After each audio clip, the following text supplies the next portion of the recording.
Welcome back to Crystal Clear Coaching with your host, Crystal. That is I. Today I am talking about receptivity. So this is a continuation of my series inspired by The Power of Intention by Wayne W. Dyer, an incredible spiritual teacher that has many books out. He's now in spirit. He's been gone for a little while now, but just an absolute angel of a man that wrote so much beautiful, did so much beautiful work in the spiritual communities, and wrote so many books about it through his own experiences. And yeah, anyway, incredible guy. It's a weird high-pitched noise going on. Hopefully it doesn't read on the mic, but anyway, we're gonna just lean into it if it does. So I tripped and fell into this topic because I was talking about beauty, and then I was like, wait a minute, that's one of the 7 phases of intention, which was in The Power of Intention. That was my first spiritual book that I ever really got into. So yeah, so today is receptivity, and we have to be open from a non-judgmental space to receive. We can't put walls up and receive. We could have all these wonderful things wanting to come to us, but if we don't receive it, we don't get to have it.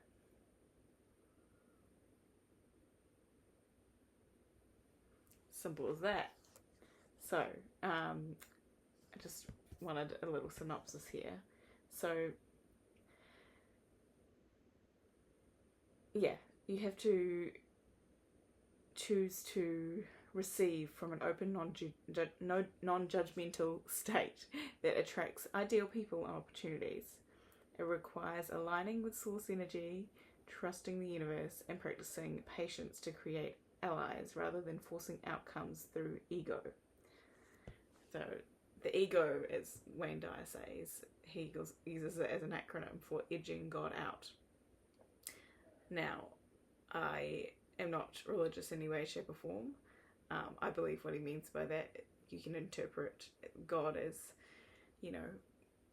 whatever you believe a higher power is, meta, the universe, but God is obviously part of the acronym there, so it's a handy term to use, to remind yourself when you're in your ego, that you're edging God out, edging the universe out, edging the creator of all that is, that runs through each one of us.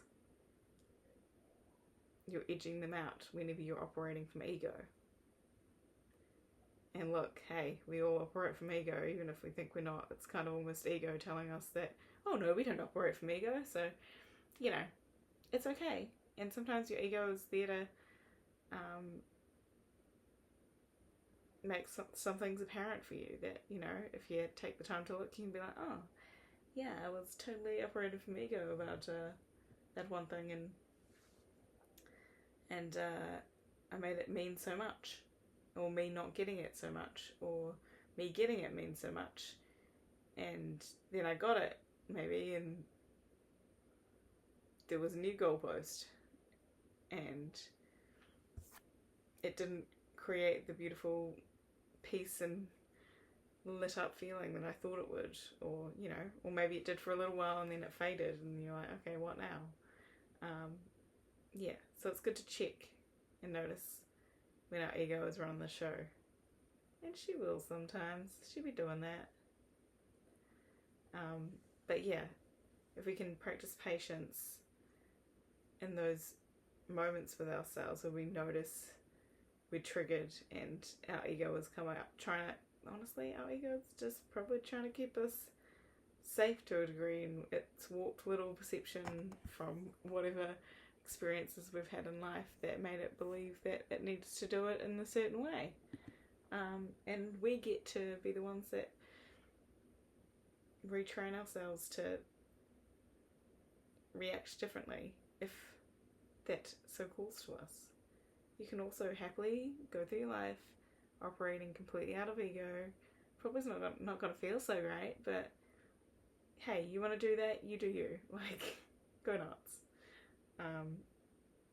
But I am just inviting people here to consider noticing when the ego comes up and dropping it at the door and letting go of that control so that you can get the beautiful feelings of humbly going towards your actual alignment, or what lights you up most, what you're most excited about.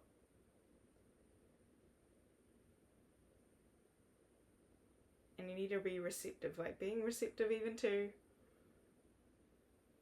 the critical feedback you get, whether it's harsh or constructive, but also learning not to take on board the stuff that is unnecessarily harsh.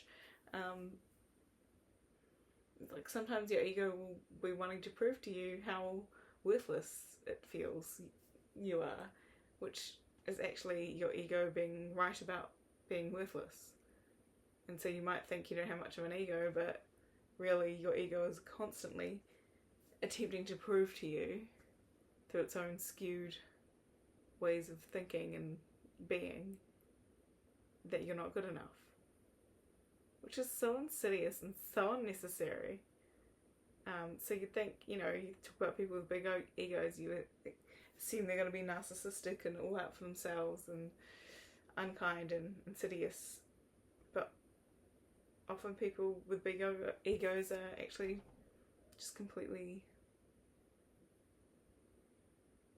downplaying their own abilities, or proving to themselves that they're worthless constantly. And what a waste of time and energy.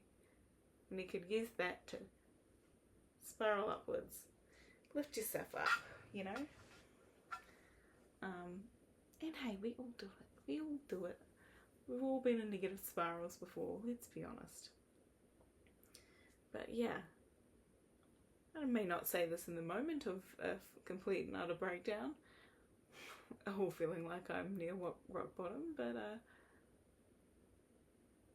I always am grateful for those triggers and those things that led to me being at that rock bottom, because quite often it strips away the ego and you just get to see the facts of what's going on. And if you have the strength and courage to take a deep breath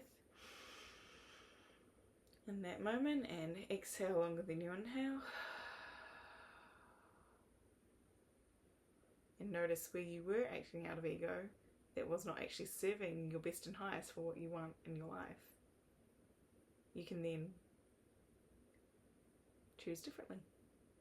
Well, how would I show up if I wasn't operating out of ego, which is often the fear-based mind, if not always.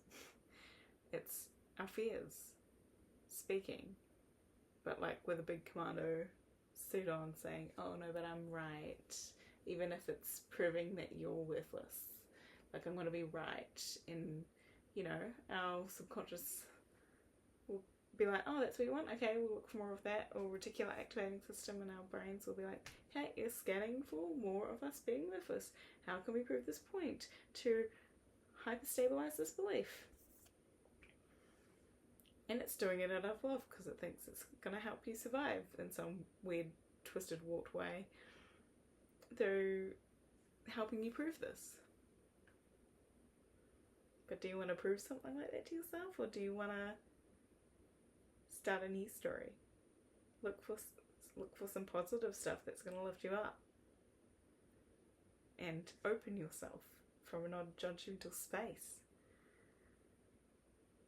to receive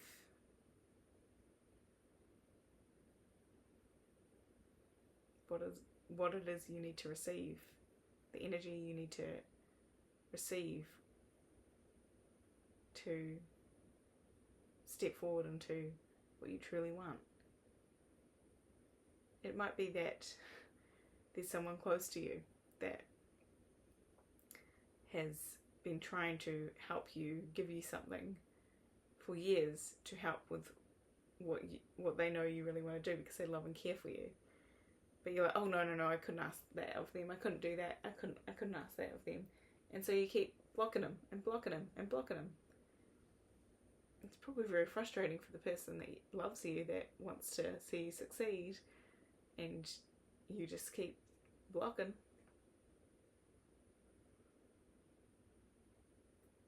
But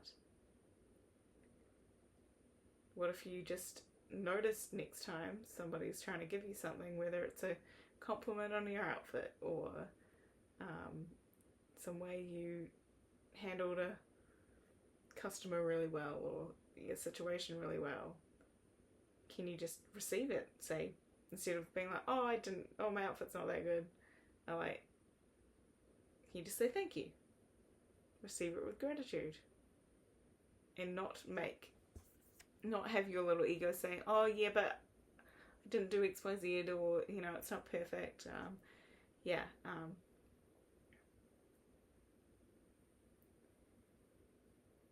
We can't get where we want if we won't receive it, So yeah, one of the 7 phases of intentions is receptivity. I have just reminded myself of it, and apparently it's the 7th phase of intention. So it's actually, I know I've got my little acronym that I've shared in other days that helps me remember the first letter of every word so that I can then bring it up on the top of my head.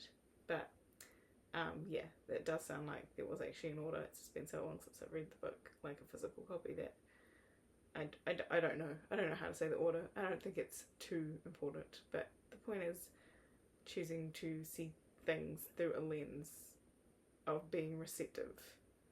Like, that is one of the 7 phases of intention, just as beauty was the first one, having a lens of looking for the beauty in the world, whether tangible, visual, or felt, what in whatever way you sensed it.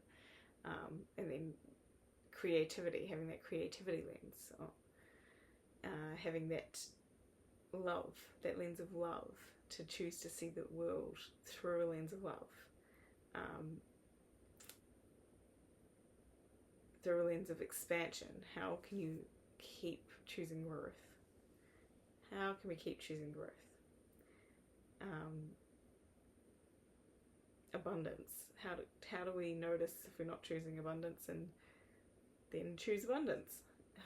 And then receptivity. How do we receive? Yeah. I hope this is making sense.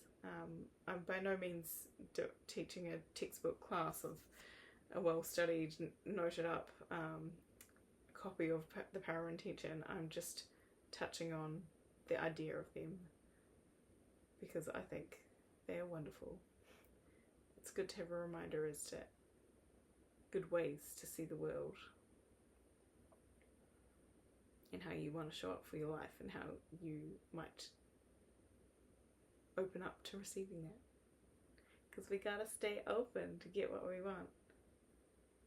We can't just hide in a hidey hole as much as it would be comfortable to, and then get everything we want. No, we gotta go out there in the world, man. Be receptive.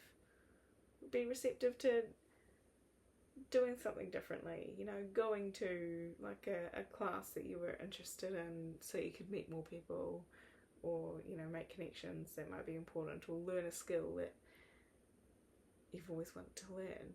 Like, it's just gonna connect you with something that you're so passionate about, potentially. If you don't allow yourself to be receptive to the ideas of doing something new,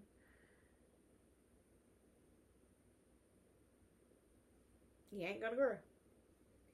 So, yeah. So tomorrow will be the last phase of intention, and that's one of my favourites, and that is kindness. So I'll be back here tomorrow to talk about that. Meanwhile today I've got my little semi-bell from Beauty and the Beast moment. This is yellow. It doesn't really read like that on camera. It's a very pale yellow, which is not usually a colour I can get away with, but it's just so cute. Little sleeves. It's so cute. Anyway, I hope you find and choose receptivity today, and I'll see you tomorrow. Much love.